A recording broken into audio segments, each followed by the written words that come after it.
Panda. చైనాలోని ఒక పచ్చని లోయలో పో అనే పాండా ఉండేవాడు. అతనికి 2 పెద్ద కలలు ఉండేవి. కుంగ్ ఫు మాస్టర్ అవ్వాలని, తినేంత వరకు నూడిల్స్ దొరకాలని. కానీ అతని తండ్రి వూస్ మాస్టర్ పింగ్ నూడిల్స్ షాప్ నడిపేవాడు. పో రోజంతా కస్టమర్లకు నూడిల్స్ సర్వ్ చేస్తూ ఉంటాడు. కానీ మనసులో మాత్రం డ్రాగన్ వారియర్ అవ్వాలి, ఫ్లయింగ్ కిక్ వేయాలి, టోర్నడో పంచ్ వేయాలి అని కలగనేవాడు. ఒకరోజు లోయలో పెద్ద శబ్దం వినిపించింది.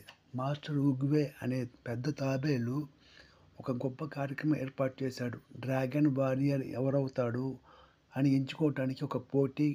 పోకి ఇది విన్న వెంటనే కళ్ళు మెరిశాయి.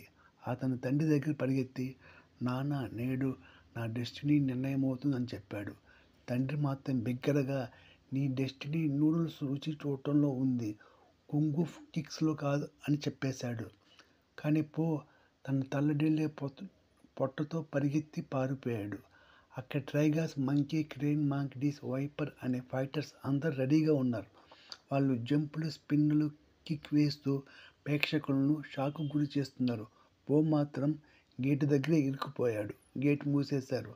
అయ్యో, ఇలానే నా డ్రీమ్ కరిగిపోతుంది అని ఏడుస్తూ పటాకులు ఎక్కి లోపలికి దూకేశాడు. పటాకులు కరెక్ట్గా బూమ్ అవటంతో పో నేరుగా మాస్టర్ ఉగ్వే ముందు కుప్పకూలిపోయాడు. ఉగ్వే కళ్ళు మూసుకుని ఇది డ్రాగన్ వారియర్ అని చెప్పేశాడు. ప్రజల షాక్. పోకి మాత్రం మూడో షాక్. నేనేగా, నిజంగానా, లేక పొట్ట వల్ల తప్పుగా కనిపించింది అనుకున్నాడు. మాస్టర్ షిప్ అసలు నమ్మలేదు. ఈ లవ్ పాండా డ్రాగన్ వారియర్ అసలు ఎలా సాధ్యం అన్నాడు. కానీ ఉగ్వే ఆజ్ఞ ఇచ్చాడు కాబట్టి ట్రైనింగ్ మొదలైంది. మొదటి రోజు షోకి పుష్ అనే అప్స్ చేయమన్నారు. పో 1, 2, 3, 5 కింద నుండి పైకి రావట్లేదు. మరుసటి రోజు రన్నింగ్. పో 2 అడుగులు వేయగానే ఊపిరి ఆగిపోయింది.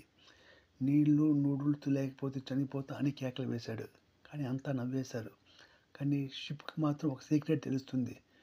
పో తినడానికి ఏమైనా చేస్తాడు. ఒకసారి వంటగదిలో మంట పైన డంపింగ్ పెట్టి, దీన్ని గెలవాలంటే ఫైట్ చేయాలి. పో ఒకసారి నింజాలా కదిలి కార్డ్ వీల్ జంప్ అని చేసి డంపింగ్ పట్టేశాడు. షిప్ షాక్ అయ్యాడు. ఇదే నిజమైన పాండా శైలి. ఇంతలో టైలాంగ్ అనే భయంకరమైన చిరుత జైలు నుండి తప్పించుకున్నాడు. అతని స్టైల్ అంత భయంకరం. ఇనుప కడ్డీలు, గోడలు అన్నీ పగలగొట్టేశాడు. అతనికి లక్ష్యం డ్రాగన్ స్క్రోల్ దక్కించుకోవాలి. లోయంత భయంతో ఉనికిపోయింది. ప్రజలు ఇప్పుడు మనకు రక్షణ ఇచ్చేది ఎవరు లేరు. ఉగ్వే మాత్రం ప్రశాంతంగా పాండానే మన రక్షకుడు అని చెప్పాడు. అందరూ నవ్వారు. ఈ పొట్టతో వాడేనా మన హీరో?